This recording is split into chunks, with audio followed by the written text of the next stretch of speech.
Good morning students. आज हम physics के अनसॉल्व्ड की सीरीज में अनसॉल्व्ड 346 बीटी का सेकंड पार्ट पढ़ेंगे।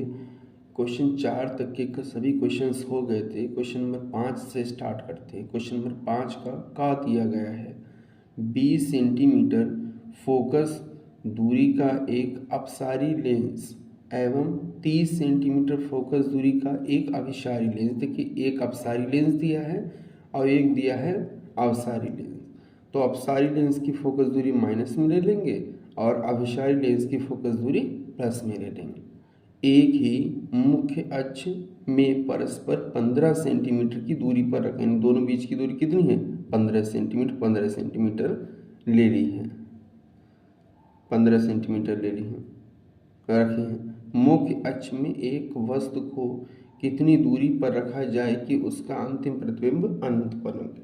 तो मान लीजिए हमने वस्तु को कितनी दूरी पर रखा है? u दूरी पर रखा है, u दूरी पर रखा है। जब u माना वस्तु u दूरी पर रखी है और उसका प्रतिबिंब b दूरी पर बनता है। अब पहले लेंस के लिए यानी अवतल लेंस के लिए हम फोकस दूरी का सूत्र लगा देते हैं। तो 1/b और प्लस 1/u इसलिए हो जाएगा क्योंकि u क्या लिया गया है? Minus u। तो माइनस माइनस प्लस बराबर में 1/f होता है। f कितना है? माइनस का 20।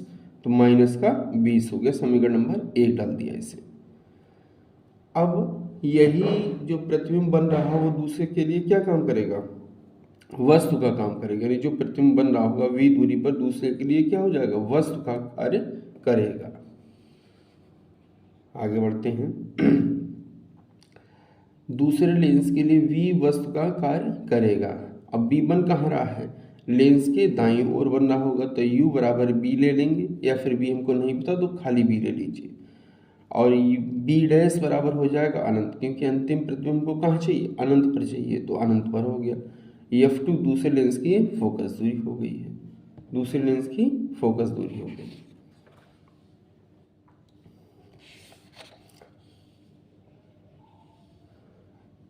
दूसरे लेंस की फोकस दूरी हो गई। तो लेंस के सूत्र से 1/b डैश माइनस 1/u बराबर में 1/में f2 हो जाएगा। b डैश का मान अनंत दिया है, अनंत रख दिया है। u का मान b दिया है, b रख दिया है। f2 का मान कितना दिया है? 30 दिया गया है। 1/में अनंत का मान होता है 0, 0 रख दिए। 1/b बराबर में 1/30 हो जाएगा। माइनस इधर जाएगा और सीधा कर लेंगे तो v बराबर माइनस का 30 सेंटीमीटर, यानी माइनस 30 सेंटीमीटर की दूरी पर, और वो भी कहाँ से? अवतल लेंस से बाईं ओर प्रतिबिंब बन रहा होगा। लेकिन हमको ज्ञात क्या करना था? हमको ज्ञात करना था कितनी दूरी पर रखें वस्तु को, यानी u का मान ज्ञात करना था। तो u को ज्ञात करने के लिए समीकरण 1 में b का मान लगा देते हैं। जब समीकरण 1 में लगाएंगे b 1/b था प्लस 1/u बराबर में 1/में f। और b का मान कितना है? माइनस का 30। f का मान कितना है? माइनस का 20। समीकरण 1 ही में दिया हुआ है। अब यहाँ से u का मान निकाल लीजिए, एक साइड ले जाइए, एलसीएम ले लीजिए, आ जाएगा u का मान। ठीक है, अब नेक्स्ट क्वेश्चन पर पहुंचते हैं।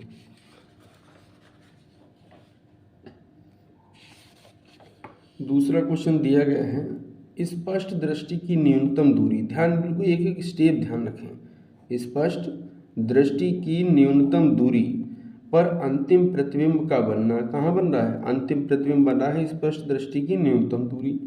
संयुक्त सूक्ष्मदर्शी के लिए उपकरण आरेख बनाना है। क्या क्या लिया गया है? तथा इसकी आवर्धन क्षमता का व्यंजक निकालना है, यम का व्यंजक निकालना। अब समझते हैं ध्यान से, पहले चित्र को समझ लेते हैं फिर आगे बढ़ते हैं। देखिए, एक हमने अविदर्शक लेंस लिया गया है जिसका प्रथम फोकस f0 डैश है, द्वितीय फोकस f0 है। इस अविदर्शक लेंस से f0 डैश से अधिक दूरी पर एक वस्तु AB रखी गई है जिसकी अविदर्शक लेंस से दूरी कितनी है? UO है। जब U है, अब ये जो प्रतिबिंब बना रहा है किसका? AB का बना रहा है A डैश B डैश पर। तो A डैश B डैश की दूरी अविदर्शक लेंस से V हो। एक चीज़ ध्यान रखें, जब भी सूक्ष्मदर्शी बनाते हैं तो हमेशा ध्यान रखें कि अविदृश्यक लेंस होगा। अविदृश्यक लेंस जो ये वाला लेंस होगा ये छोटे द्वारक और कम फोकस दूरी का होगा, जबकि अभिनेत्र लेंस या नेत्रिका होगा ये बड़े फोकस दूरी तथा बड़े द्वारक का होगा। ये ध्यान रखें। तो इसका ए बी का प्रतिबिंब कहाँ बनता है, ए डैश बी डैश पर बनता है। अब ये देखते हैं कि नेत्रिका की किस स्थिति पर बन रहा है। तो नेत्रिका का जो फोकस एफ ई डैश है और प्रकाशिक बिंदु ई है, इन दोनों के बीच में बन रहा है, इन दोनों के बीच में बन रहा है। अब प्रतिबिंब ए डैश बी डैश इस लेंस के लिए यानी नेत्रिका के लिए क्या काम करेगा, नेत्रिका के लिए क्या काम करेगा, वस्तु का कार्य करेगा। और वस्तु का कार्य करेगा आभासी प्रतिबिंब कहाँ बनाएगा, A double dash B double dash. देखिए यहाँ से एक समांतर प्रकाश किरण जा रही है, समांतर प्रकाश किरण जाने वाली फोकस से होकर जाती, फोकस से होकर चलेगी। एक और प्रकाश किरण यहाँ से गई, वो प्रकाशिक केंद्र से होकर चलेगी सीधे, और प्रकाशिक केंद्र को पीछे हटाइए, फोकस वाली किरण को पीछे हटाइए, तो एक दूसरे को बी डबल डैश बिंदु पर काटेंगे, बी डबल डैश बिंदु पर काटेंगे। अब आते हैं सूत्र पर। वी डबल डैश की दूरी कितनी है, वी ओ लेते हैं, वी ई लेते हैं, सॉरी वी ई, और इस लेंस से इस वाली दूरी को ले लेते हैं, इस ये यू ई का मतलब क्या होता है, आई लेंस, यू मतलब वस्तु की दूरी, आई लेंस या नेत्रिका से वस्तु की दूरी ये ले लेते हैं। अब बढ़ते हैं आगे। सूक्ष्मदर्शी वह प्रकाशिक यंत्र है जो कि समीप की सूक्ष्म वस्तु का बड़ा प्रतिबिंब बनाता है। इस प्रतिबिंब के द्वारा आंख पर बड़ा दर्शन कोण बनता है जिससे कि वस्तु बड़ी दिखाई। सूक्ष्मदर्शी का काम क्या है कि प्रतिबिंब बड़ा बनाना। जब प्रतिबिंब बड़ा बनाएगा तो दर्शन कोण बड़ा हो जाएगा, दर्शन कोण बड़ा हो जाएगा तो वस्तु बड़ी दिखाई देगी। यही सूक्ष्मदर्शी का काम होता है। आगे बढ़ते हैं। माना कि अंतिम प्रतिबिंब A double dash B double dash नेत्रिका ई पर बीटा कोण बनाता है। आप देख रहे होंगे चित्र में, ये अंतिम प्रतिबिंब कौन सा, A double dash V double dash, ये नेत्रिका पर कौन सा कोण बना रहा है, बीटा कोण बना रहा है। देखिए ये ट्रायंगल दिख रहा है, ये ट्रायंगल सीधा समकोण त्रिभुज बीटा कोण बन रहा है, तो बीटा कोण बना रहा है। आंख नेत्रिका के समीप है, आंख जो है वो नेत्रिका के समीप है, वो उसमें कोई दिक्कत नहीं है। जाकर आगे बढ़ते हैं।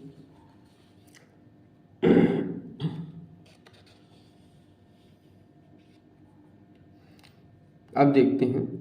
माना A double dash B double dash द्वारा आंख पर बनने वाले कोण को भी बीटा मान सकते हैं, बिल्कुल बीटा मान सकते हैं। आंख पर जो दर्शन कोण बनेगा उसको भी हम क्या माने, बीटा मान सकते हैं। आगे बढ़ते हैं। माना कि यदि वस्तु ए बी आंख से स्पष्ट दृष्टि की न्यूनतम दूरी डी पर होगी तो वह आंख पर अल्फा कोण बनाती है। अब कहा गया है कि वस्तु ए बी, ये वस्तु ए बी आपको दिख रही होगी, वस्तु ए बी ये डी दूरी पर हो, कहाँ से, नेत्रिका से डी दूरी पर हो, तब ये जो कोण बनाएगी उसको क्या नाम दिए हैं, उसको नाम दिए हैं अल्फा। यानी बिना प्रकाशिक यंत्र के, बिना सूक्ष्मदर्शी के जो वस्तु दर्शन कोण आंख पर बना रही होगी वो अल्फा है।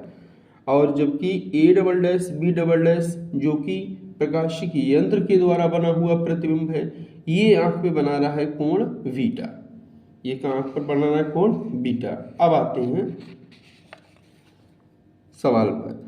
तो आवर्धन क्षमता यही कहती है कैपिटल एम बराबर होता है अंतिम प्रतिबिंब द्वारा आंख पर बना दर्शन कोण या फिर प्रकाशिक यंत्र के द्वारा बने प्रतिबिंब के द्वारा आंख पर बना दर्शन। भाई अंतिम प्रतिबिंब कौन बनाएगा, प्रकाशिक यंत्र।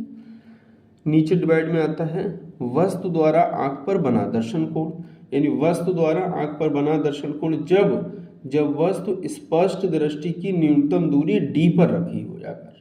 ठीक, अब ध्यान सुने। तो प्रकाशिक यंत्र जब लिया तो बीटा बना, अंतिम प्रतिबिंब में बीटा बन रहा था कोण और वस्तु से कोण बन रहा था अल्फा जाकर। वस्तु छोटी है तो अल्फा बीटा भी छोटे होंगे। ठीक, बीटा बराबर tan बीटा मान लेते हैं और अल्फा बराबर में tan अल्फा मान लेते हैं। अब सूत्र पे जाते हैं, tan बीटा का निष्पत्ति क्या होगी देखते हैं ध्यान से। बीटा है, कोण के सामने वाली भुजा लंब हो जाएगी, कोण के सामने वाली भुजा लंब हो जाएगी। अब tan का जो सूत्र होता है, tan बीटा बराबर होता है लंब बटे आधार। अब लंब कौन सा है, a double dash b double dash, तो ये a डबल डैश है और b डबल डैश है। जबकि आधार कितना है, आधार देखेंगे a डबल डैश e, तो a डबल डैश हो जाएगा और e हो जाएगा। ठीक, ऐसे ही अगर हम इसके लिए देखें जाकर तब क्या हो जाएगा, इसके लिए भी tan बीटा बराबर हो जाएगा a डैश v डैश अपान में e a डैश। अब देखते हैं किसकी आवश्यकता, उसी को यूज कर लेंगे। ठीक, अब जब बात होगी केवल वस्तु के द्वारा प्रतिबिंब बनाने की, तब आ जाएगा tan अल्फा, क्या आ जाएगा क्योंकि वहां पे अल्फा कोण बना रहा, tan अल्फा बराबर में अब आ जाएगा लंब। लंब में क्या है, वस्तु कौन सी है ए बी, तो ऊपर क्या आ जाएगा ए बी, और कितनी दूरी पर बन रही, स्पष्ट दृष्टि की न्यूनतम दूरी डी पर, तो नीचे हो जाएगा डी जाकर, यही आगे लिखा है। देखते हैं, तो बीटा बराबर tan बीटा बराबर में ए डैश बी डैश हो जाएगा, ई ए डैश हो जाएगा। ठीक, अब आते हैं अल्फा बराबर में tan अल्फा बराबर में ए बी अपान में डी हो गया है। डबल डैश वाला चाहे ले लें चाहे सिंगल डैश वाला, निष्पत्ति हम बताए थे उनमें से कोई देने जाकर। अगर डबल डैश वाला लेंगे यानी A double dash B double dash वाली tan बीटा की निष्पत्ति लेंगे तो ए डैश बी डैश से गुणा और भाग करनी पड़ेगी तब बनाएंगे, और नहीं लेंगे तो सिंपल बन जाएगा। ठीक, तो एम बराबर बीटा अपान में अल्फा बराबर में ए डैश बी डैश अपान में ए बी हो जाएगा, एक दूसरे से भाग दे लेंगे, इतना आ जाएगा। यदि वस्तु ए बी तथा प्रतिबिंब ए डैश बी डैश की अविदृश्यक से दूरियां क्रमशः हम बताए थे, देखें ये वस्तु ए बी है, इसकी अविदृश्यक से दूरी कितनी है यू ओ, ये ए डैश बी डैश है, इसकी अविदृश्यक से दूरी कितनी है वी ओ। इसी तरह से ये नेत्रिका है, नेत्रिका से ए डैश बी डैश यानी ये वस्तु का काम करें तो दूरी कितनी है यू ई, और अंतिम प्रतिबिंब कहाँ से बन रहा है नेत्रिका से वी ई दूरी पर। तो ध्यान देते हैं, देखिए अब यहाँ पे ध्यान देने वाली बात ये है यू ओ माइनस में बी ओ प्लस में, क्योंकि दाईं ओर की दूरी नापी गई है, ये बाईं ओर नापी गई। आते हैं यू ई, जब भी यूज होगा माइनस में, और वी ई ये भी जब प्रयोग होगा बाईं ओर बना हुआ है तो ये भी माइनस में। आगे बढ़ते हैं,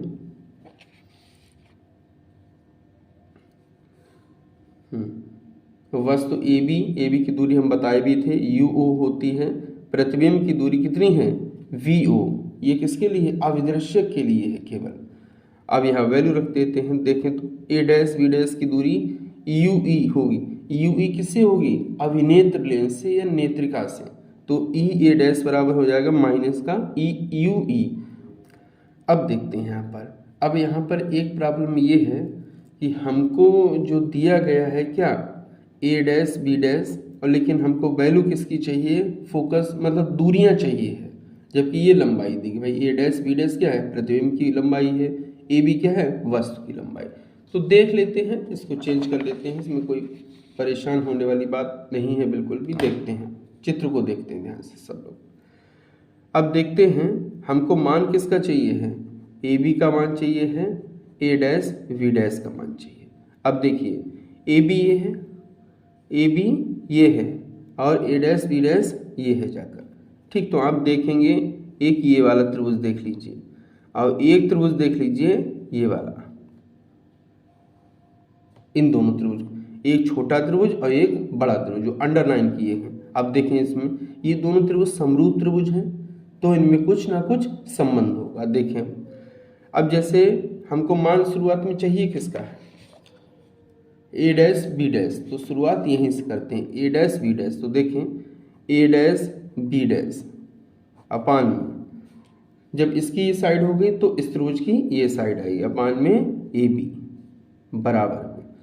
अब यहाँ से ओ ए डैश कितना दिया गया है वी ओ जाकर, ध्यान से सुने बिल्कुल, नीचे क्या आएगा, यहाँ से यहाँ तक हो गया तो ये वाला यहाँ से यहाँ आएगा ए ओ, और ए ओ का मान कितना होगा माइनस का यू ओ, तो यहाँ माइनस लगा लेते हैं, यहाँ यू ओ लगा देते हैं, यानी इतने का मान कितना है माइनस बी ओ अपान में यू ओ। ध्यान रखेंगे, मोस्ट इंपॉर्टेंट ट्रिक है, देखते हैं। देखिए यही यहाँ पर दिया गया है माइनस वी ओ अपान में यू ओ, ठीक।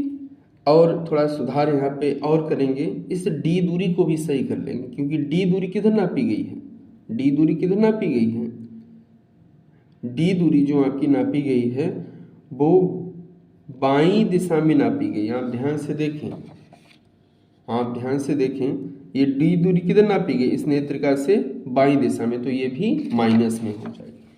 तो ध्यान रखेंगे, एक माइनस इसका, एक माइनस इसका, एक माइनस इसका, तो ये माइनस से माइनस कट जाएगा, तो बचेगा एम बराबर का माइनस का वी ओ अपान में यू ओ, और ब्रैकेट रहेगा डी अपान में यू ई। बहुत ध्यान से समझें इसको, में यू ई। यदि अंतिम प्रतिबिंब स्पष्ट दृष्टि की न्यूनतम दूरी पर बनता है, अब कह रहा है कि अंतिम प्रतिबिंब यदि स्पष्ट दृष्टि की न्यूनतम दूरी पर बने। अब ध्यान से सुनो, प्रतिबिंब कहाँ बनेगा, डी दूरी पर बनेगा, तो v बराबर माइनस डी ले लिए। अब बनाएगा कौन, नेत्रिका बनाएगा, अंतिम प्रतिबिंब बनाएगा नहीं बनाएगा, तो नेत्रिका की वस्तु से दूरी होगी वो कितनी होगी, माइनस का यू ई होगी। फिर समझ रहे हैं, लिखा है यदि अंतिम प्रतिबिंब स्पष्ट दृष्टि की न्यूनतम दूरी पर बनता, तो न्यूनतम दूरी हम लेते हैं डी, और अंतिम प्रतिबिंब बनेगा कहाँ, डी दूरी पर, तो चूंकि बाईं ओर बनेगा तो इसलिए माइनस ले लेते हैं। अब अंतिम प्रतिबिंब बनाएगा कौन, नेत्रिका बनाएगा, यानी नेत्रिका से यू ई दूरी पर क्या रखी होगी, वस्तु रखी होगी, तो वस्तु की दूरी कितनी है यू ई, तो माइनस लगा लेते हैं क्योंकि बाईं ओर होगी। अब एफ बराबर एफ ई हो जाएगी, फोकस दूरी किसकी हो जाएगी, नेत्रिका की।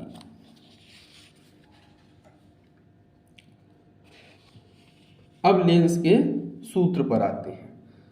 लेंस के सूत्र पर जब आएंगे तो 1/b माइनस का 1/u बराबर में 1/f जाकर, अब v कितना था माइनस का d, माइनस डी रख दिए, u था माइनस का ue, तो प्लस का हो जाएगा ue बराबर 1/fe। अब माइनस वाला टर्म है तो राइट साइड में ले आते हैं, तो 1/ue इक्वल्स टू हो जाएगा 1/fe प्लस में 1/d जाकर। अब सूत्र को देखते हैं, इससे पहले वाले सूत्र को देखिए, VO अपान UO नहीं बनेगा क्योंकि ये अभिदर्शक के बारे में, उसमें अभिदर्शक के बारे में दिया गया, इसमें हम अभिनेत्र लेंस के बारे में पढ़ रहे हैं, तो D अपान UE का मान निकाल सकते हैं आसानी से। तो पहले क्या करेंगे, D अपान UE का मान बनाएंगे जाकर, ध्यान से समझें। अब ये समीकरण आप देख रहे होंगे, अगर इस समीकरण में D से गुणा कर दें तो यहाँ D आ जाएगा, तो D अपान में UE इसका मान निकाल सकते हैं। यहाँ है नहीं तो यहाँ गुणा हो जाएगा, यहाँ गुणा होगा तो कट जाएगा, तो बचेगा 1, तो D से गुणा करने पर तो D अपान UE इक्वल्स टू हो जाएगा D अपान में FE प्लस में 1 जाकर। अब इसका मान समीकरण 1 में रख दीजिए, तो m बराबर आ जाएगा माइनस का BO अपान में UO, और ब्रैकेट में रहेगा 1 प्लस D अपान में FE, m बराबर माइनस BO अपान में UO और 1 प्लस D अपान में FE हो जाएगा। यही हमको सिद्ध करना था। अगले प्रश्न पर आते हैं, प्रश्न संख्या 5 गा। व्हीटस्टोन सेतु का सिद्धांत लिखिए और दिए गए परिपथ द्वारा मापी गई धारा ज्ञात कीजिए। यानी हमको व्हीटस्टोन सेतु का सिद्धांत बताना है और ये परिपथ दिया गया है, इसको हल करना है कि इसमें मापी गई जो इसके द्वारा धारा हो, क्योंकि मीटर लगा तो धारा मापेगा, तो वही हमसे धारा पूछा कि कितनी धारा होगी जाकर। देखते हैं, थोड़ा स्लो ही अनसॉल्व को करते हैं ताकि अच्छे से समझ में आ जाए।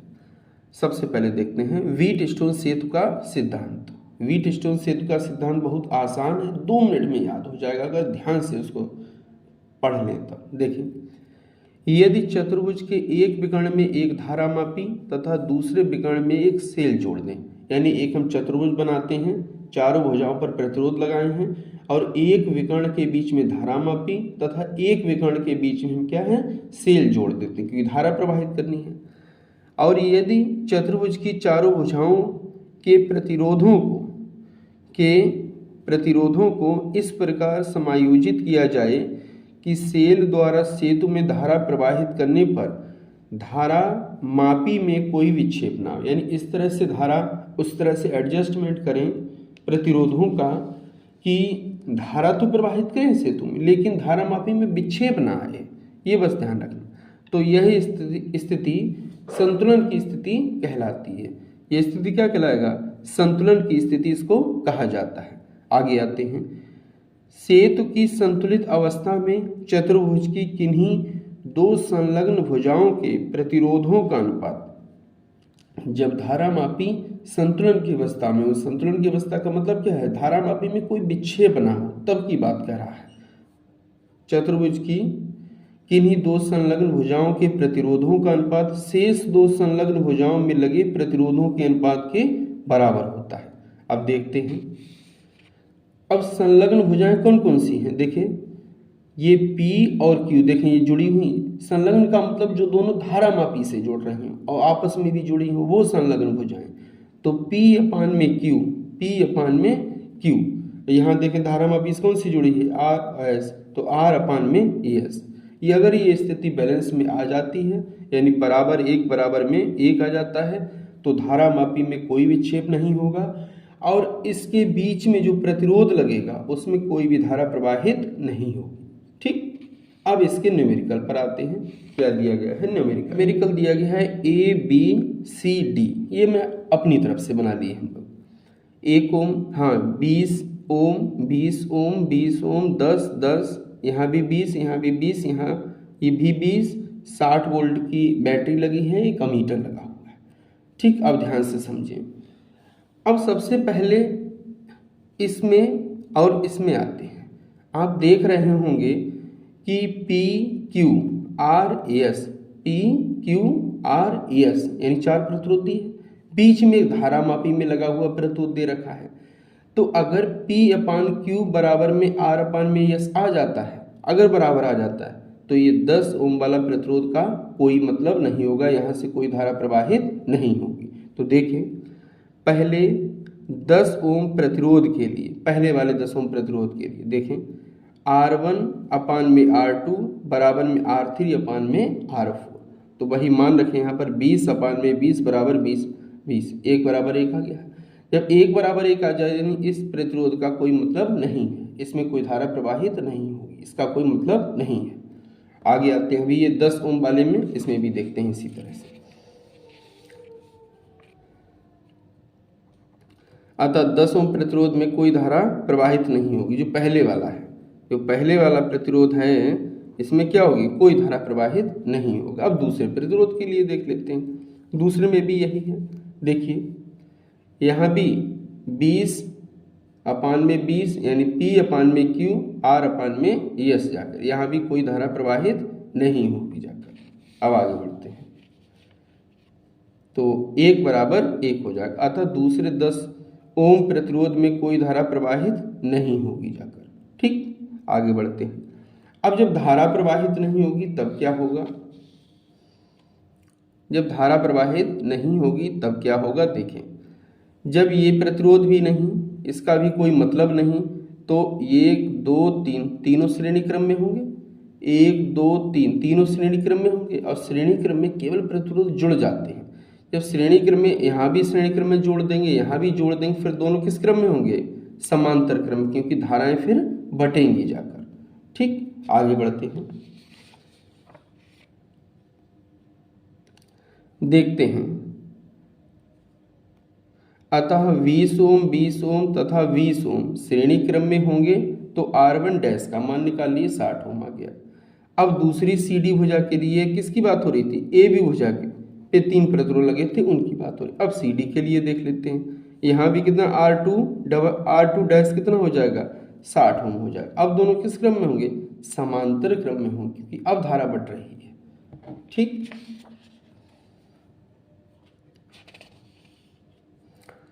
R1 डैश व R2 डैश समांतर क्रम में होंगे तो 1/r बराबर में 1/में r डैश प्लस में 1/में R2 डैश जाके मान रख देते हैं सबके।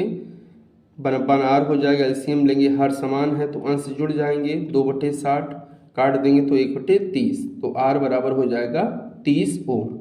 अब आते हैं ओम के नियम से V बराबर IR होता है, मान किसका निकालना, धारा I का, तो I बराबर हो जाएगा V/R।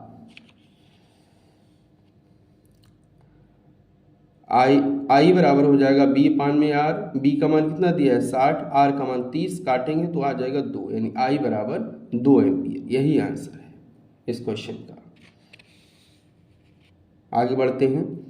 5 का घा दे रखा है क्वेश्चन ऊर्जा बैंड के आधार पर। अब ऊर्जा बैंड क्या होता है, जो दो आप बैंड पढ़े होंगे, एक संयोजी बैंड होता है, दूसरा चालन बैंड होता है, उसके आधार पर हमको क्या बताना है, चालक, कुचालक और अर्धचालक में वर्गीकरण की व्याख्या करनी है। आते हैं सबसे पहले चालक। वे पदार्थ जिसमें अधिक संख्या में इलेक्ट्रॉन उपस्थित रहते हैं और विद्युत आवेश का प्रवाह आसानी से कर सकते हैं, चालक कहलाते हैं। बिल्कुल सही बात है। चालक क्या होते हैं, जो आवेश का प्रवाह कर सकें या फिर विद्युत धारा का प्रवाह कर सकें और जिसमें इलेक्ट्रॉनों की संख्या अधिक उपस्थित रहे, वो सब चालक कहलाते हैं। जैसे तांबा, चांदी, एल्यूमिनियम आदि हो गया। ठीक, आगे बढ़ते हैं। चालकों में संयोजी बैंड पूरी तरह से भरे रहते हैं या चालक बैंड थोड़ा खाली होता, बस यहीं पे ध्यान रखना। जो चालक होते हैं, दो तरह के हम बैंड बताए थे, एक संयोजी बैंड, दूसरा चालक बैंड होता है। संयोजी बैंड की बात कर रहा है कि जो संयोजी बैंड पूरी तरह से भरे होते हैं या चालक बैंड थोड़ा खाली होते हैं। चित्र भी यही बनेगा सेम। देखें, संयोजी बैंड भरे हुए हैं कंप्लीट और चालक बैंड थोड़ा क्या है, खाली है जाकर, थोड़ा खाली है जाकर। और दूसरी बात, एक तो ये हो गया, दूसरा ये है चालक पदार्थों के बीच में चालन बैंड और संयोजी बैंड में ऊर्जा अंतराल होता है, वो 0.07 इलेक्ट्रॉन वोल्ट होता है। ऊर्जा अंतराल में वर्जित ऊर्जा अंतराल जो होता है वो कितना होता है, 0.07 इलेक्ट्रॉन वोल्ट होता है, यानी अधिक कम होता है। ये चीज को ध्यान रखें। ऊर्जा बैंड अंतराल कितना होता है, कम होता है।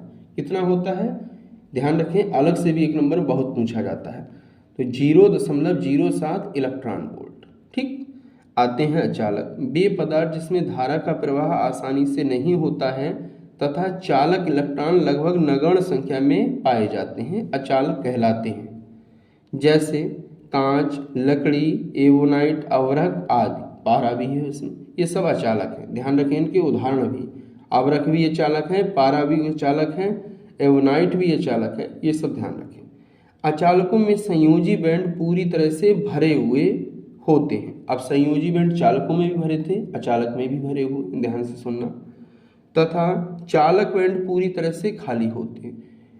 जब हम पढ़ रहे थे चालक पढ़ रहे थे तो उसमें चालन बैंड जो थे वो थोड़े भरे हुए थे, लेकिन यहाँ पर चालन बैंड बिल्कुल एकदम खाली होते हैं। चालन का मतलब क्या है, यानी वे बैंड जिनमें उपस्थित इलेक्ट्रॉन ऊर्जा का, हीट का ट्रांसफर करें या विद्युत का ट्रांसफर करें, तो इलेक्ट्रॉन तो है नहीं, तो ट्रांसफर कौन करेगा, इसलिए हो ही नहीं पाएगा ट्रांसफर, खाली होते हैं।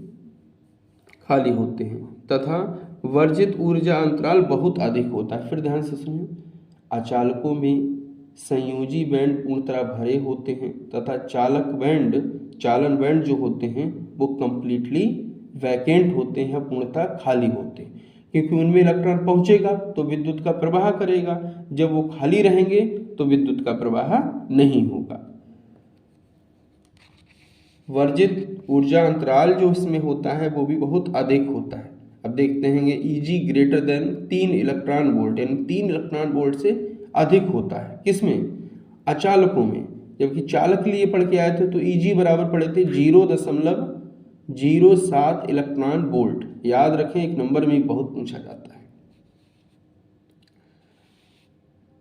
आते हैं अर्धचालक पर। वे पदार्थ जिनकी चालकता चालकों व अचालकों के मध्य होती है अर्धचालक कहलाते हैं। अब अर्धचालक यानी जिसकी चालकता चालकों से थोड़ी कम हो और अचालकों से ज़्यादा हो, यानी बीच में हो, अर्धचालक कहलाते हैं। जैसे कार्बन हो गया, सिलिकॉन हो गया, जर्मेनियम हो गया आदि। उदाहरण भी याद रखें, बहुत महत्वपूर्ण है अर्धचालक वाला टॉपिक। कार्बन, सिलिकॉन, जर्मेनियम आदि आते हैं इसमें। देखें, इनमें चालक बैंड व संयोजी बैंड के बीच ऊर्जा अंतराल बहुत कम होता है।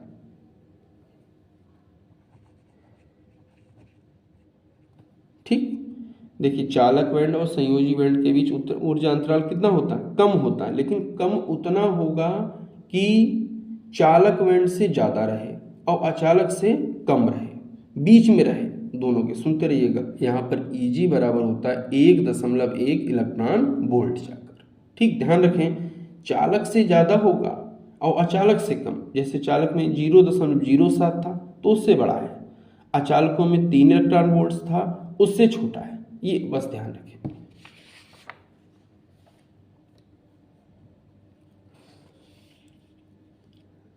इनमें संयोजी बैंड पूर्ण रूप से भरे अथवा थोड़े खाली होते हैं।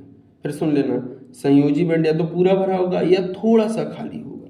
चालक बैंड भी इसी तरह से पूरी तरह से रिक्त होते हैं या थोड़े भरे होते हैं। फिर ध्यान सुनिएगा, संयोजी बैंड या तो पूरे भरे होंगे या कुछ खाली होंगे। चालक बैंड ये भी या तो कुछ खाली होंगे या कंप्लीटली खाली होंगे, कुछ भरे होंगे या कंप्लीटली खाली होंगे जाकर। ये ध्यान रखना है विशेष। क्वेश्चन नंबर 5 डा पर आते हैं। यदि ड्यूट्रॉन नाभिक तथा अल्फा कण की बंधन ऊर्जा प्रति न्यूक्लियन क्रमशः 1.25 MeV तथा 7.4 MeV है। सुनते रहना, बंधन ऊर्जा प्रति न्यूक्लियन। अगर देखिए न्यूक्लियन भाग में है, अगर न्यूक्लियनों की संख्या से गुणा करें तब हमको बंधन ऊर्जा मिलेगी, लेकिन अभी हमको दे रखा है बंधन ऊर्जा प्रति न्यूक्लियन। याद रखते रहे एक एक पॉइंट को बिल्कुल। और किसकी दी है? ड्यूट्रॉन की दी है 1.25 MeV, अल्फा कण की दी कितनी दी है? 7.4 MeV जाकर। तो निम्नलिखित अभिक्रिया में Q का मान ज्ञात करना है। अभिक्रिया आपको क्वेश्चन पेपर में दे रखी है, देखते हैं। 1H2 gives out 2He4 plus में Q। तो हम करेंगे क्या, पहले इसके न्यूक्लियनों की संख्या निकाल लेंगे ड्यूटेरियम में, फिर देखेंगे अल्फा कण में कितने न्यूक्लियन हैं। न्यूक्लियनों की संख्या से गुणा कर देंगे तो हमको बंधन ऊर्जा मिल जाएगी। फिर यहाँ देखेंगे बंधन ऊर्जा ज़्यादा होगी, बंधन ऊर्जा ज़्यादा होगी, यहाँ इसकी बंधन ऊर्जा कम होगी क्योंकि ऊर्जा उत्पन्न हो रही है। तो क्या करेंगे, इसकी बंधन ऊर्जा में इसकी बंधन ऊर्जा घटा देंगे, पता लग जाएगा कितनी ऊर्जा उत्पन्न हो रही है। देखते हैं, ड्यूट्रॉन 1H2 में न्यूक्लियनों की संख्या। अब ध्यान से सुनें, न्यूक्लियनों की संख्या जब भी देखें तो द्रव्यमान संख्या को देखें, क्योंकि जो न्यूक्लियनों की संख्या होती वही होती है द्रव्यमान संख्या, वही होती है द्रव्यमान संख्या।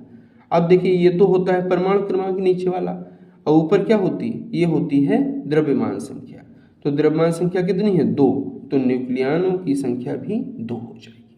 बस याद रखें तो ड्यूट्रॉन की बंधन ऊर्जा बराबर हो जाएगी 2 गुणा में 1.25 यानी 2.50 MeV। 2 से गुणा कर दिए क्योंकि 2 न्यूक्लियनों की संख्या है, न्यूक्लियन न्यूक्लियन से कट जाएंगे और गुणा होके जो आ जाएगा वो बंधन ऊर्जा है। इस हिसाब से अल्फा कण पर पहुंचते हैं। अल्फा कण में न्यूक्लियनों की संख्या, अब देखते हैं अल्फा कण का द्रव्यमान संख्या कितनी? 4, तो न्यूक्लियन भी 4 होंगे। अगर संख्या होती 6 तो न्यूक्लियन भी 6 होते। ध्यान रखें, न्यूक्लियनों की संख्या ही द्रव्यमान संख्या होती है। अल्फा कण की बंधन ऊर्जा 4 से गुणा कर दीजिए, 29.6 MeV, 29.6 MeV आ जाएगा। ठीक,